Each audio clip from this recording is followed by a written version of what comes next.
Bonjour tout le monde, c'est moi comme tout le monde. Donc on est là pour le premier épisode d'OP5, Inch'Allah. J'espère que ça va bien se passer, que la vidéo elle va vous plaire. Donc pour commencer, petite rectification, je prétends pas faire de la recherche historique, je suis loin de là. C'est juste je résume des choses, je résume des conférences et des vidéos. Et donc pour le premier, on va résumer la vie de Cartouche. Cartouche, un très grand voleur, qui a élevé ça un art.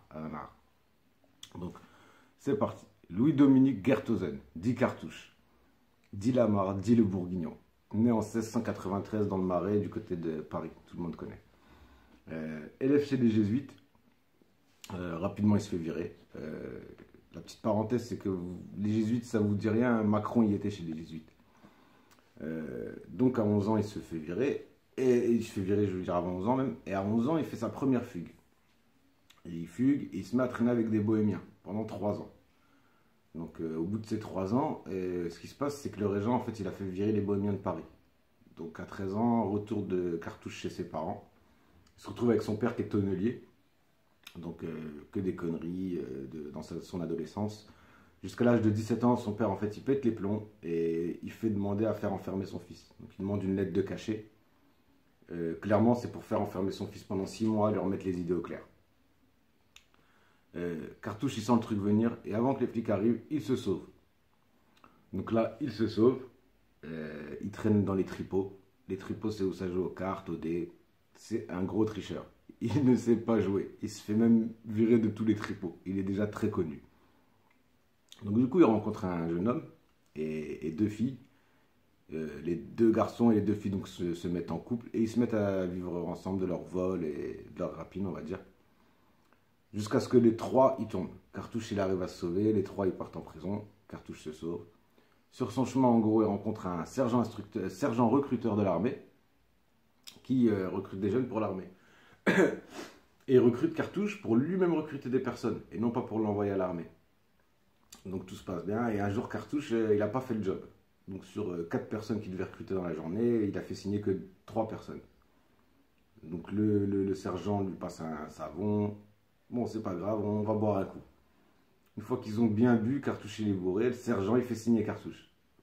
Mobilisation, il l'envoie en Autriche. Donc c'est parti. Une fois en Autriche, donc on va dire il a fait son service. Il est démobilisé. Son retour se fait en 1714, retour du front. Et c'est là que les histoires sérieuses elles commencent. Cartouche, il reprend ses vols et il monte un vrai gang. Avec toute une équipe de logistique derrière lui. C'est-à-dire des patrons de cabaret pour les planques, des orfèvres pour le rachat des bijoux, des médecins pour au cas où ça tourne vinaigre, il y a des blessés, des armuriers, toute une logistique, quoi, même des policiers corrompus et tout ce qui s'ensuit. Donc il y a une hiérarchie qui s'installe dans le groupe, une hiérarchie et des règles. Et ce que Cartouche fait, c'est le top, il crée un centre de formation en gros. Donc au sous-sol d'un cabaret, il installe un mannequin sur lequel il coupe plein de petites poches et plein de cloches. Le but, c'est que tu détrousses le mannequin sans faire sonner une cloche. Et Cartouche, c'est le boss à ça. C'est le boss. Il détrousse et renfloue les poches même. Sans faire sonner une seule cloche.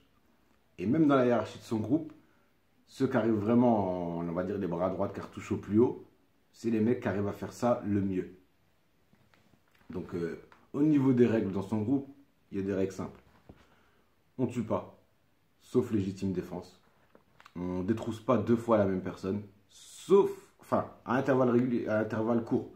Ça veut dire le mec, si tu l'as détroussé et qu'il s'est renfloué le lendemain, la porte est ouverte. On n'insulte pas les gens. Et s'il y en a un qui se fait prendre, on nous libère. Comme ça permet d'avoir la loi du silence. Donc il y a un épisode qui se passe vers 1716 en fait.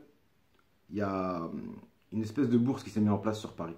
C'est une expérience qui a été lancée parce qu'après ça s'est effondré. Rue Quincampoix à Paris, il y a une banque. Et il y a comme un système de bourse donc, que je sais que c'est mis en place. Tu achètes des titres de propriété et tu les revends avec une plus-value. Donc tu achètes un le lendemain, tu achètes un le jour même, le lendemain ça vaut 2, tu revends, tu as fait 1. Cartouche, il a mis en recoupe régler le système. Je veux dire, du guichetier au portier au mec du négoce, ça bosse pour lui. Donc il y a des gens, ils arrivent pour revendre des choses. Ils sont sortis, ils se sont fait détrousser. Et il y a une petite anecdote sur l'histoire de Cartouche qui donne l'état d'esprit. Un jour, ils se promènent sur un pont et ils voient un mec qui va se suicider. Un commerçant qui est endetté et tout, il n'en peut plus. Cartouche discute avec lui, il comprend ses problèmes. Il lui dit demain, donne rendez-vous à tes créanciers, je vais régler tes dettes. Tu repars de zéro et tout ira bien. Rendez-vous est pris, le lendemain, les mecs se voient. Cartouche règle les dettes. En sortant du lieu de rendez-vous, les mecs qui ont récupéré leur argent, ils se font détrousser. Ça donne l'état d'esprit du mec. Faut savoir que Cartouche, il a un détail physique. Une particularité, c'est qu'il a une cicatrice sous l'œil gauche. Et ben, tous les gens de son gang, certains vont s'en faire des vrais, mais d'autres des fausses. Des petites cicatrices sous l'œil gauche. Comme ça jette vraiment le doute sur les arrestations, quoi. Un jour, on est toujours là, on est après 1719, donc son gang, on va dire, il a un peu à son apogée. Il déclenche une bagarre dans un bar, il finit par se faire embarquer. Il ressort peu de temps après. Donc en fait, ça jette même le doute sur son existence. Il y a des gens qui disent Cartouche, il n'existe pas. C'est une légende déjà. De son vivant. Donc, durant une période même, il s'amusait à voler les pommeaux d'épée du régent. Le régent, celui qui régissait le royaume, parce que le roi était trop petit. C'était son oncle, le régent. Il volait les pommeaux en argent des épées, des gardes du régent, quoi. Ça a fait péter les plombs au régent. Ils ont décidé de mettre des pommeaux en métal blanc, de moindre valeur. Bah, Cartouche les vole quand même. Et il se permet de les renvoyer avec un mot, en lui expliquant que, bon, ils abusent un peu là. Bon, là on arrive en 1720, ça commence à être pas le début des ennuis, mais vraiment la dégradation dans le fonctionnement de Cartouche, c'est les problèmes. Il y a une bagarre un jour qui se déclenche pour une histoire de violoniste dans un bar. Ils se battent avec des ouvriers. Et en fait, il y a une femme, elle tire sur la police, tu vois. 2 mois après, il se fait arrêter. Il est emmené à Fort-l'Évêque. Et il arrive à s'évader. Il s'en évade. Du coup, le régent fait mettre 2 policiers sur ses côtes. Qui vont vraiment être consacrés que à lui. Cartouche, il sent qu'il est suivi, filé, tout ça. Un jour, il croise les 2 policiers. Il les bute. C'est le début d'une vraie cavale. Sa logistique, elle en prend un vrai coup. Ses collègues cabaretiers, tout ça, tenants de bordel, ne veulent plus le protéger, plus trop du moins. Et lui, ils sont dans une petite paranoïa. Et un jour, il bute même son cousin pensant qu'il voulait le dénoncer. Mais ça ne l'empêche pas de continuer ses vols. Il échappe à des descentes de police 2-3 fois.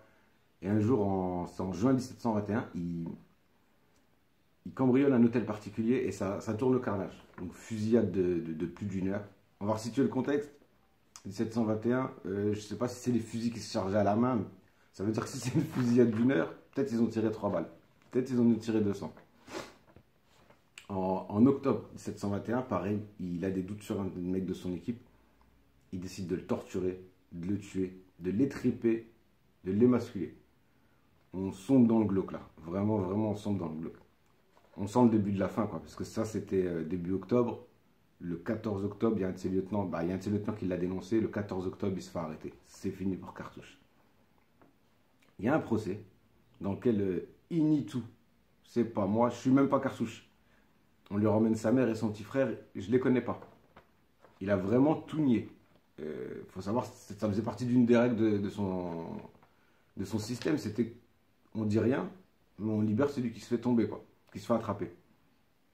20 jours après son procès, il y a 47 arrestations, hommes et femmes. Et bref, ils se sont condamnés, lui et 3 autres personnes, au rouet. Au rouet avec rétintum. Rouet, c'est une espèce de torture. Et rétintum, en fait, avec rétintum, ça veut dire on le torture vite fait, pas abuser pendant 2 heures. On va le faire crever vraiment avant, mais on l'aura torturé un peu quand même. Il faut savoir que le 20 octobre 1721, ça fait pas longtemps qu'il s'est fait arrêter et juger. Hein. Le 20 octobre, il y a déjà une pièce de théâtre qui est sortie, qui s'appelle Cartouche. En fait, il y a 2 mecs qui ont été super visionnaires, qui ont écrit une pièce de théâtre 2 ans avant. Et ils attendaient juste l'arrestation pour pouvoir la sortir. Ils attendaient le buzz, quoi.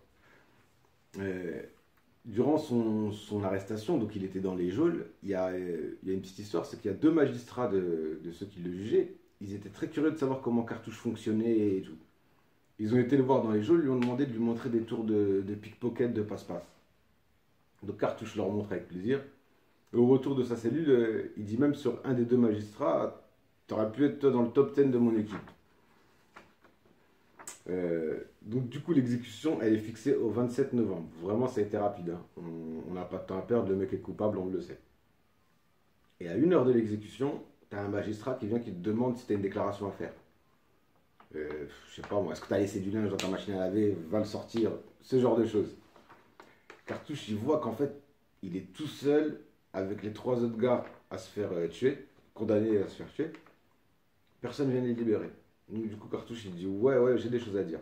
Retour à l'hôtel de police, on prend sa déposition, et là, c'est parti pour 24 heures de déballage. 36 pages de déposition. C'est pas les pages format A4, hein. C'est une époque où les pages étaient déjà longues. Écrit en petit et serré. Et là, vraiment, il a lâché tout. 24 heures d'aveu, donc il a tout lâché. Donc, au final, on va résumer.